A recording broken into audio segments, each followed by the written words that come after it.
നമ്മൾ ഈ കയറുന്നത് സ്വിസ് നാഷണൽ മ്യൂസിയമായിട്ടുള്ള ലാൻഡ്സ് മ്യൂസിയത്തിലേക്കാണ്. Switzerland and its colonial entanglements എന്നുള്ളതാണ് ഈ ഒരു എക്സിബിഷൻ്റെ തീം. ഇവിടെ അവർ ആദ്യത്തെ സെക്ഷനിൽ തന്നെ ഒരുക്കി വെച്ചിട്ടുള്ളത് സ്വിസ് ചരിത്രമാണ്.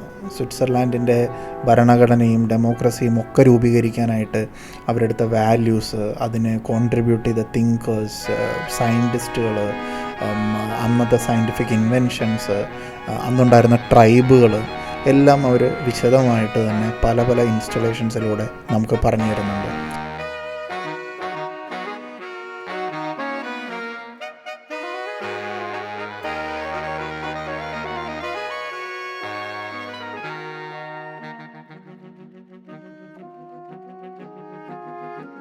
സ്വന്തം ചരിത്രത്തിൽ, അതിൻ്റെ നരേറ്റീവിൽ സ്വിറ്റ്സർലാൻഡ് ന്യൂട്രലായിട്ടുള്ളൊരു കൺട്രിയാണ്, അതാണ് അതിൻ്റെ എല്ലാ ഐശ്വര്യത്തിനും കാരണം എന്നുള്ള രീതിയിലുള്ളൊരു നരേറ്റീവ് ഉണ്ട്. ഈ നരേറ്റീവിനെ ഒന്ന് ഇൻട്രോസ്പെക്റ്റ് ചെയ്യുക, ഒന്ന് തിരിഞ്ഞു നോക്കി അത് ശരിയാണോ എന്ന് ക്രിട്ടിക്കലായി ചിന്തിക്കുക എന്നൊരു ഉദ്ദേശവും കൂടി ഈ ഒരു എക്സിബിഷൻ ഉണ്ടോ എന്ന് എനിക്ക് സംശയം തോന്നി. കാരണം അക്കാലത്തെ കോളനികളിൽ ജീവിച്ചിരുന്ന മനുഷ്യർ നേരിട്ട കടുത്ത എക്സ്പ്ലോയിറ്റേഷനുകളെക്കുറിച്ചും അനുഭവിച്ച യാതനകളെക്കുറിച്ചും എല്ലാം ഉള്ള കാഴ്ചകളും ഇവിടെ ഒരുക്കിയിട്ടുണ്ട്.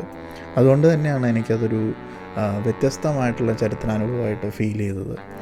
ചരിത്രം വിവിധ മനുഷ്യരുടെ പേഴ്സ്പെക്റ്റീവുകളിലൂടെ കണ്ട് ചരിത്ര സംഭവങ്ങളായി മനസ്സിലാക്കി സ്വന്തമായിട്ടൊരു അഭിപ്രായം രൂപീകരിക്കുക എന്നൊരു നയമാണ് ഈ എക്സിബിഷൻ്റെ ക്രിയേറ്റേഴ്സിൻ്റെ പുറകിലുള്ളത് എന്ന് ഞാൻ വളരെ കൗതുകത്തോടെ അണ്ടർസ്റ്റാൻഡ് ചെയ്യാവുന്നതാണ്. അതൊരു രാജ്യം, അതിൻ്റെ ക്യാപിറ്റൽ സിറ്റിയിൽ ഏറ്റവും കൂടുതൽ ടൂറിസ്റ്റുകൾ വരുന്ന സ്ഥലത്ത് തന്നെ അത് പ്ലേ ചെയ്യുക എന്നുള്ളത് ഏറ്റവും പ്രോഗ്രസീവായ ഒരു ഐഡിയോളജി ആയിട്ടാണ് ഞങ്ങൾക്കത് അനുഭവപ്പെട്ടത്.